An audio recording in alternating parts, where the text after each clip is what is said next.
মুগ ডাল অনেকভাবে খেয়েছো, একবার এভাবে মুগ বেগুন বানিয়ে দেখো। গোটা গোটা বেগুন দিয়ে একদম লাল করে ভেজে মুগ ডালের সাথে, পুরো ইউনিক রেসিপি, জমে যাবে দুপুরটা একদম।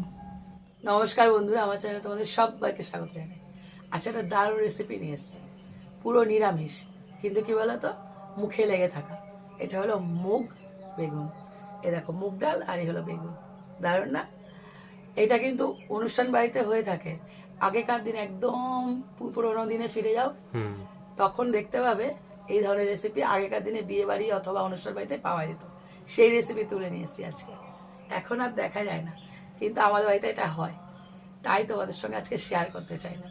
তো চলো শুরু করা যাক। প্রথমে এই বেগুনটাকে কেটে নেব।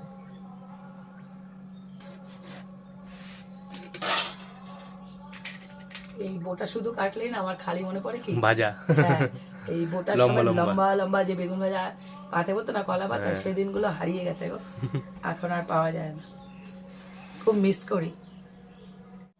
এক একটা বেগুনকে এইভাবে, এবারে বেগুনের সাইজ অনুযায়ী হবে, যদি বেশি মোটকু হয় তাহলে আরো পিস হবে, আর যদি এরকম আমার মিডিয়াম সাইজ হয় আমার মতন, তাহলে একটু কম হবে আর কি। দেখে বুঝতে পারছো ঠিক কেমন পিস করেছি, এরকম ভাবে পিস করে নিতে হবে। আর বেগুন না কাটার সাথে সাথে জল দিতে হবে, না হলে কিন্তু কালো হয়ে যাবে। দেখো, কড়াই বসিয়ে দিয়েছি, আমার উনুন ধরানো রেডি। এবার যে মুগ ডালটা নিয়েছি, মুগ ডালটাকে ভেজে নেব।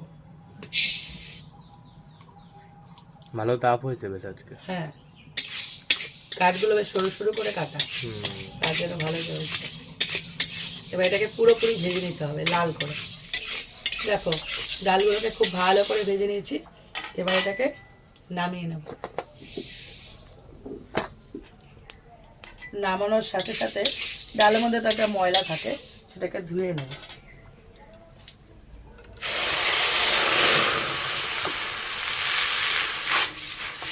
এটাকে আমি পরিষ্কার করে ধুয়ে নেবো। ততক্ষণ আমি একটা মাটির কড়াইতে আজকে ডালটা তৈরি করব। তার জন্য এর মধ্যে দিয়েছি জল গরমে, ডালের স্বাদ দ্বিগুণ হয়ে যাবে। হ্যাঁ, তোমরা যারা যারা করো তারা প্লিজ কমেন্ট করো যে মাটির পাত্রে খাবার উপকারিতার কথা বাদ দাও, শুধু স্বাদ, উপকারিতা তো আছে, যতটা খাদ্যগুণ পুরোপুরি থাকে, নষ্ট হয় না এক ফোঁটা। অন্যান্য যে কোনো মেটালে করার থেকে আমার মতে, বিশেষ করে আমি ব্যক্তিগতভাবে খুব ভালোবাসি। আজকে এই মুগ ডালটা যে মাটির পাত্রে করো, কি ভালো লাগবে দেখো। এই জলটাকে গরম করে নিই। দেখো, জলটা ধোয়া উঠছে, পুরোপুরি গরম হয়ে গেছে। এবার একটু জল আমি সরিয়ে রেখে দেবো, কারণ এর মধ্যে এখনই ডালটা ছাড়তে হবে। আর ডাল যখনই করবে কখনোই ঠান্ডা জল দেওয়া যাবে না, তার জন্য বেশি করে গরম জল করে নিয়েছি। এইবার যে ডালটা ধুয়ে রেখেছিলাম, সেই ডালটাকে, কি গরম, খালি হাতে ধরে ফেলেছি। এবার এটাকে এর মধ্যে দিয়ে দেবো। দেখো, ডালটা ফুটে উঠেছে, ঠিক এই সময় দিয়ে দেবো চেরা কাঁচা লঙ্কা, আর দিয়ে দিচ্ছি টমেটো। একটা গোটা টমেটো আমি কেটে নিয়েছি এরকম ভাবে। এই সময় দিলে না খুব ভালো একটা ফ্লেভার দেয়, মানে কাঁচা লঙ্কা আর টমেটো, আর কিচ্ছু দেওয়া দরকার নেই। এবার এটা ফুটতে থাকবে যতক্ষণ না পুরোপুরি সেদ্ধ হবে। মুগ ডালটা দেখি সেদ্ধ হয়েছে নাকি। হ্যাঁ, পুরোপুরি সেদ্ধ হয়ে গেছে। এই যে আজকে ডালটা বানাবো, এর মধ্যে কাটা দেওয়ার দরকার নেই। মুগ ডাল এমনি নরম ডাল তো, এমনিতে সেদ্ধ হয়ে যায়। এরকম করে ঘেঁটে দিলেই হয়ে যাবে, মানে একটা হালকা থিকনেস আসবে। কি দারুণ, দেখো একদম ঘেটে ঘা হয়ে যাবে না, হালকা একটা ঘেটে দিলেই হয়ে যাবে। এবার আমি এটাকে নামিয়ে নেব।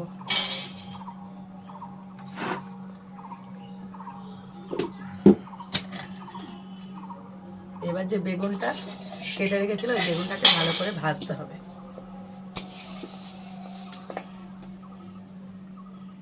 দিয়েছি তেল, আর এই রান্নাটা না সর্ষের তেলে করো, স্বাদ আসবে ভালো।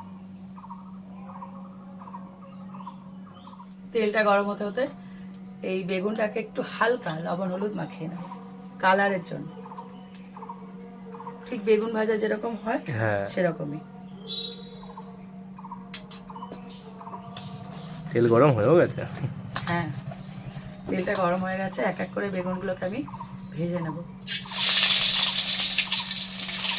বেগুনগুলোকে উল্টে পাল্টে এভাবে হালকা লাল করে ভেজে নিতে হবে, আবার বেগুন ভাজার মতো করে ভেজে ফেলো না, হ্যাঁ যেন খাওয়া যায়। তাহলে ভর্তা হয়ে যাবে। তাহলে হ্যাঁ ওই তো শিখে গেছে উনি, হ্যাঁ। তাহলে ভর্তা হয়ে যাবে।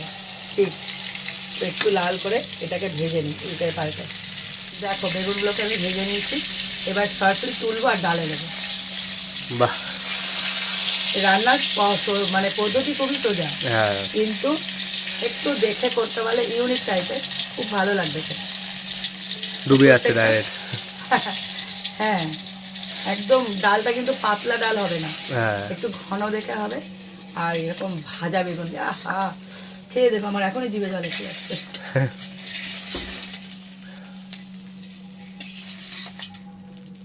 প্রত্যেকটা বেগুন আমার দেওয়া হয়ে গেছে, এবার এই তেলের মধ্যে আমি ফোড়ন দেবো। আর একটু তেল দিয়ে দিলাম, দিয়েছি শুকনো লঙ্কা, তেল কড়াই তো গরমই আছে, তেজপাতা দিয়েছি, গোটা জিরে, আর দিচ্ছি ছোটো এলাচ আর দারচিনি। এবার ফোড়নটাকে একটু ভেজে নিচ্ছি। এবার এই ফোড়নটাকে দিয়ে দেবো কড়াইয়ের ডালে। এবার কড়াইটাকে তুলে দেবো, এখানে আরো লেগে আছে, সমস্তটা দিয়ে দেবো। এই ফোড়নটাই কিন্তু মেন। হ্যাঁ এইবার বাকি যে মশলাপাতি সব এইবার মেশানো হবে, কারণ এখানে এখনো কিছু পড়েনি কিন্তু, শুধু বেগুন ভাজা আর ফোড়ন দিয়েছি। এবার দিয়ে দিচ্ছি একদম অল্প সামান্য ধনে পাতা ফ্লেভারের জন্য। এখনো আছে নাকি? যাবে যাবে হ্যাঁ করছে। এখনো আছে তো। এবার বাকি মশলাগুলো দিয়েছি লবণ। ডালের যে ঘনত্বটা সেটা দিয়ে কিন্তু লবণটা অ্যাড করবে, বেশি হলে ভালো লাগবে না খেতে। হলুদ গুঁড়ো,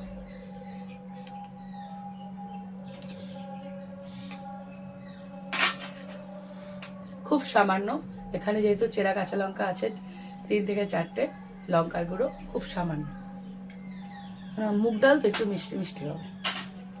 আর যেটা মেন যাবে সেটা হলো ভাজা জিরে, একদম উঁচু করে 1 চামচ।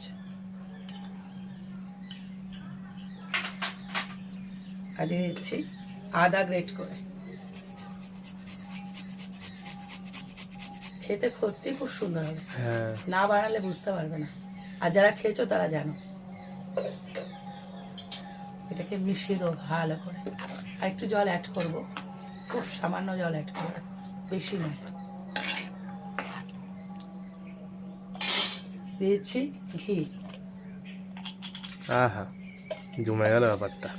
দারুণ খেতে, দারুণ।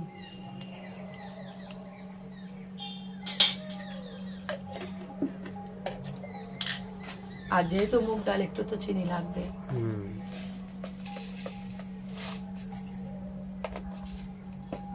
আর যে জলটা সরিয়ে রেখেছিলাম না, অল্প জল এখানে অ্যাড করবো, হাতা কেটে অ্যাড করবো, বেশি দেবো না, এটা পাতলা হলে মোটেই ভালো লাগবে না। হ্যাঁ এবার এটাকে ফুটতে দেবো। দেখো দারুণ না? হ্যাঁ দেখো একদম বেগুনগুলো তো ভাজাই ছিল, টকবক করে ফুটতে শুরু করে দিচ্ছে। ঠিক থিকনেসটা এরম রাখবে, না একদম পাতলা না একদম ঘন। এবার একদম শেষে দিয়ে দিচ্ছি গরম মশলার গুঁড়ো। গরম মশলা দিয়ে না একটু ঢাকা দিয়ে দেবে, তাহলে ফ্লেভারটা লক হয়ে যাবে। এইভাবে তো কথা বলা যাবে না, ঢাকা দিয়ে কেমন লাগে। কিন্তু দেখো বেগুনগুলো কিন্তু গোটার গোটা রয়েছে, একটাও যেন না ভাঙে। শুধু ভাঙবে কি বলো তো, চেরা কাঁচা লঙ্কা আর হলো টমেটো, যেটা ফ্লেভারটা আনবে, মানে স্বাদ আনবে। রেসিপিটা এখানে শেষ করলাম। তোমরা প্লিজ একবার একটু দেরাদুন রাইস অথবা আতপ চাল বা গোবিন্দভোগ চাল দিয়ে এই রেসিপিটা খেয়ে দেখো। আমি ভাতটাও বলেছি নর্মাল মিনিকেট চাল দিয়ে ভালো লাগবে না, এই রেসিপিটা একবার হলো ট্রাই করে দেখো আর শেয়ার করো।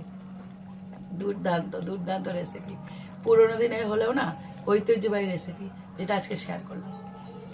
মানে নিরামিষের দিন অনেকে ভাবে না যে কি বানাবো, তখন এই রেসিপিটা করে দেখো, সাথে একটা বেগুনি হলে জমে যাবে একদম একদম একদম। সবকিছু বলে বলে দিচ্ছি, ভাতের সাথে ডাল, ডালের সাথে বেগুনি, যাই হোক অনেকই আর কি হয়েছে। ভালো লাগলে একটা লাইক দিও, আর কমেন্ট করো কেমন লাগলো রেসিপিটা বানানোর পর। আর এরকম আরও রেসিপি পেতে আমার চ্যানেলটা সাবস্ক্রাইব করে দিও। আর যারা ফেসবুক থেকে দেখছো তারা আমার পেজটা প্লিজ ফলো করে দিও। তো আজকের মতন টাটা। টাটা।